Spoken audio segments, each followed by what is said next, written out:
welcome our viewers here in Nigeria and all around the world. Here's what is coming up on the program. Plus, on the program, U.S. President Joe Biden and former President Donald Trump take home wins in Michigan presidential primaries. The world today starts right now. Firefighters in Australia have been battling a huge blaze which has forced the evacuation of tens of thousands of people amid some of the worst fire conditions the country has seen in recent years.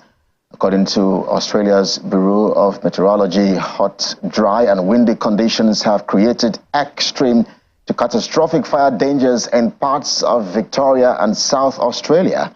Severe thunderstorms are also forecast in the region, which bring the threat of dry lightning strikes that occur during a storm where the rain evaporates before hitting the ground. Around 30,000 people had been ordered to evacuate parts of Victoria before midday Wednesday, when authorities warned it would be too late to leave.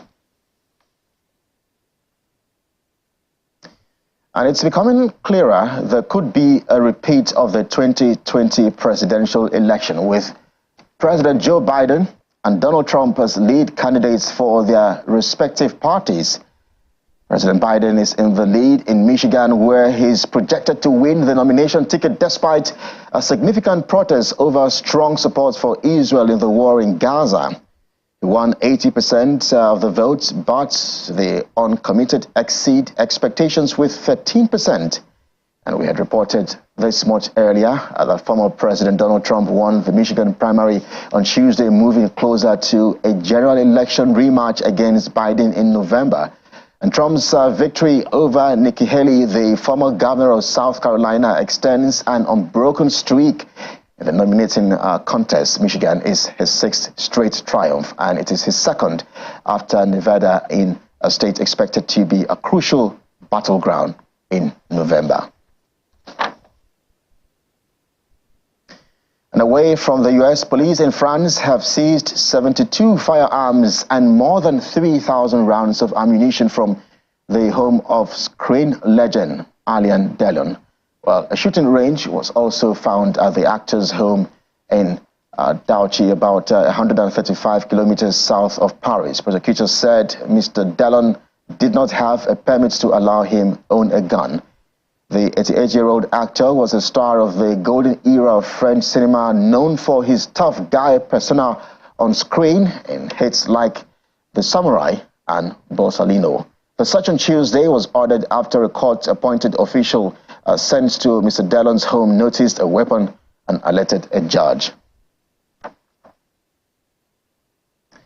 And some royal news now. Prince Harry has lost a high court challenge against the government over the level of his security in the UK. The Duke of Sussex failed to overturn a previous ruling which saw his security status downgraded after he stopped being a working royal.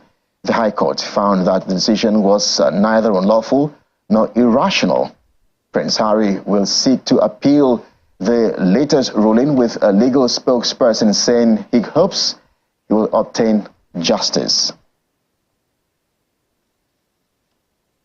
To other stories now. 31 people have plummeted to their deaths after a bus flipped over and plunged off a bridge in Mali. At least 10 others are injured, some severely. The bus had been en route to neighboring Burkina Faso from Guinea when it veered off a bridge crossing the Bago River. Officials suggest the driver lost control of the vehicle, causing the accident, which occurred around 5 p.m. local time on Tuesday. Victims include Malians and citizens of other West African countries. You're watching The World Today. We're due for another short break, but coming up,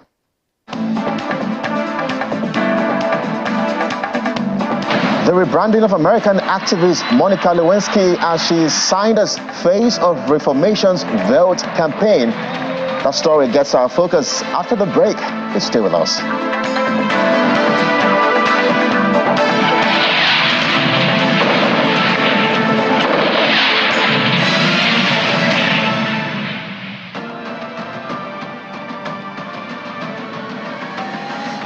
And Ifeoma Williams, your guide on this transformative journey.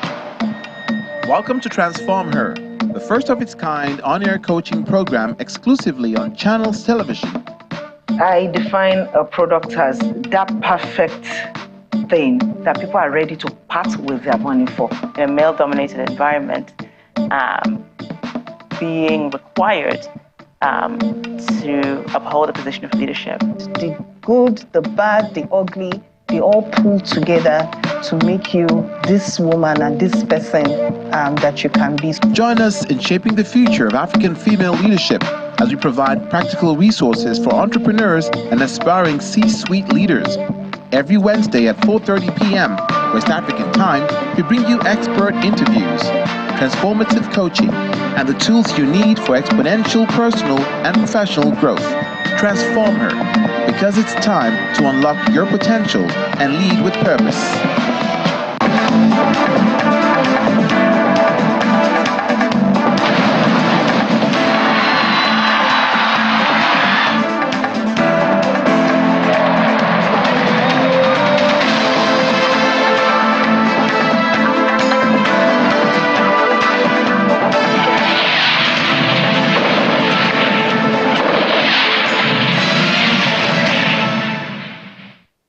Many thanks indeed for staying with us here on the program. More stories now from the continent's former Guinean opposition leader, Mamadou Ariba, has been appointed Prime Minister by the country's military junta a week after it abruptly dissolved the government.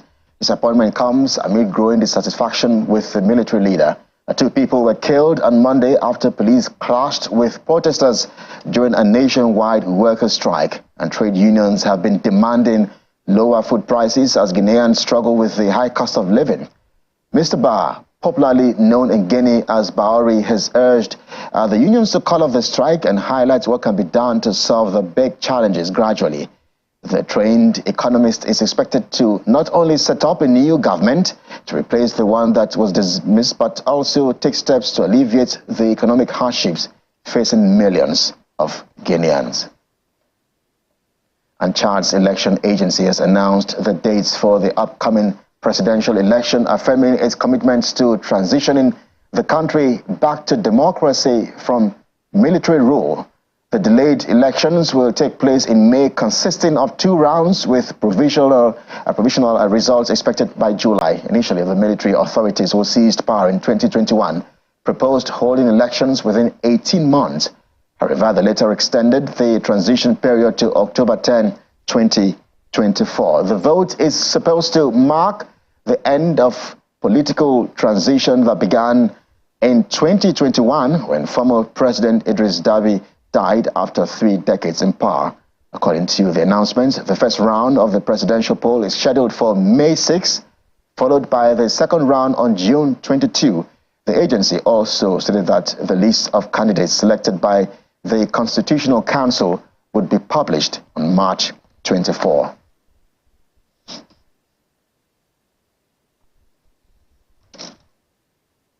Let's take you now to South Africa, where the government taxes make up 27% of the petrol price charged at the pump and just over 28% of the price of diesel. The finance minister revealed this in the full budget review following his speech outlining the government's spending plans for the next financial year. In his speech, he offered some relief to motorists by not increasing the general fuel levy for the 2024-2025 financial year. Now, this will result in tax relief of around 4 billion rands for South African motorists. And while some motorists have expressed appreciation for this move, many are urging for additional measures to address the high petrol prices in the country. Our South Africa correspondent Innocent Semosa has more. Despite economic pressures, Finance Minister Enoch Godongwana chose not to increase the general fuel levy or the road accident fund for the upcoming 2024-2025 financial year. However, amidst these announcements, concerns loom large for some motorists. Some are telling me that they're already struggling to cope with the financial burden of high fuel prices. We really can't. I don't know when this is going to end. I don't know how it's going to end, but I mean, the government must come up with something because we can't take it anymore. It also affects, I mean, the amount that we use to buy food. It's no longer the same. You walk into a store, a price of bread is now 21 rand something, and then we used to buy bread maybe with 14 rand something. I mean, I went to a store the other day just to buy a toothpaste, which cost 39 rand. I used to pay 11 rand 99 in the past, so I don't know how it's going to end. For some, the prospect of another petrol hike is daunting and may push their budgets to the breaking point. It is challenging because, you know, with 200 rands, yes, back you could move for quite a distance, but now with 400 rands, it's only rounds around the vicinity you can't even go for. Yeah, fewer hikes definitely we can't afford. As much as we would want things to be in order in our country for everything, for everyone to survive, but with these situations for fuel, it's just hectic. It's just too much. You know, enough is enough. Every time you fill up your tank, you're hit with soaring petrol prices, leaving less in your pocket for essentials. I think it's time for the government to prioritize the well-being of its citizens. As South Africans navigate the complexities of fuel prices and taxation, the government's decisions carry significant implication for motorists, budgets, and the overall economy. How these measures will impact everyday commuters and businesses remains to be seen. From Johannesburg, South Africa, Innocent Simosa, Channels Television News. And away from South Africa, Monica Lewinsky, the anti-bullying activist who found herself at the center of a 90s media storm after an affair with President Bill Clinton, can add model to her profile following her signing with a major fashion brand. Lewinsky was chosen by women's fashion house Reformation to lead the company's latest voting campaign. The You've Got the Power Workwear campaign was launched on Monday in partnership with Vote.org. The campaign is aimed at reminding people of their voting power.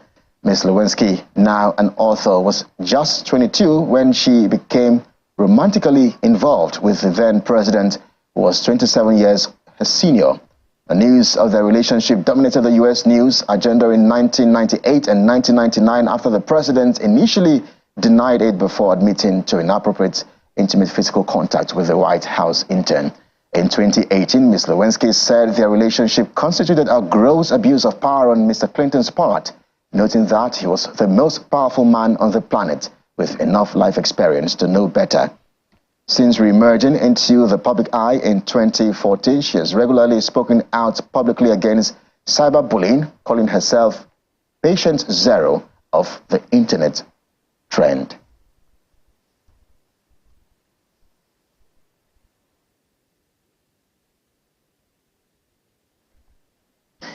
And back here in Lagos, the state government, through the Office of Special Advisor on Climate Change and Circular Economy, has asked residents of the states and private organizations to support efforts of the government towards achieving a clear path of the growth of the circular economy. The Special Advisor on Climate Change and Circular Economy, Mrs. Titilayo Oshodi, made this comment at the stakeholders' engagement on fostering collaboration for economic advancement. Environmentalists, Lagos State senior government officials, traditional rulers, and other individuals passionate about the environment converge on Zone Event Center Lagos to deliberate on the dynamics in combating the escalating threat of climate change in Lagos State. Top on the agenda is State Climate Change Action Plan from 2020 to 2025, which makes majority of Lagosians vulnerable to the drastic effects of climate change. The Lagos State Adaptation and Resilience Plan estimates the effects of climate inaction at $22 to $29 billion, 11 times the state's 2022 annual budget. These numbers and statistics are worrisome. Hence the desire of my office at the Climate Change and Circular Economy to work with all stakeholders in the state so that Mr. Governor's vision of a zero carbon Lagos by 2050 becomes a reality. Lagos, a coastal city working towards achieving a circular and resourceful economy, which aims to promote the concept of repairing and recycling used materials for environmental sustainability, perhaps is the most appropriate initiative to keep the state safe. and State Commissioner for Economic Planning and Budget emphasizes the benefits. We have seen a rejuvenation of a slow green sector that now has new jobs and businesses created by fresh investments in innovative technologies and infrastructure for waste management, resource recovery, and empowered entrepreneurs who are developing sustainable businesses. We are optimistic that it will also boost economic competitiveness by optimizing resource use and reducing waste, thereby lowering operational costs for businesses. As a government, we will ensure that we develop and implement policies and regulatory framework that will make a full transition to a circular economy as easy as possible. The Manufacturing Africa Advisor of the British Deputy High Commission has identified some key areas for Lagos State to generate more revenue. We identified sectors of the highest economic opportunity in Nigeria within green manufacturing. So these are those 7: plastic, solar, clean cooking, insect-based animal feeds, electric motorcycles, and used cooking oil as biodiesel, and then plant-based proteins. Across these 7, McKinsey saw it as a potential $2 billion opportunity. Environmental sustainability of Lagos is a major priority, and government asks everyone to secure their environment. Apart from the fact that it affects our health, our environment, for our economic viability, we need to take climate change seriously. The Lagos State government says it's on a mission to tackle the challenge of climate change by 10% in the next 4 years, and also looks forward to partnerships that will achieve the desired result for Lagos State. And that report on climate change does it for us here on the program, everyone. Thanks indeed for watching. I am Kelly Egiga. Bye now.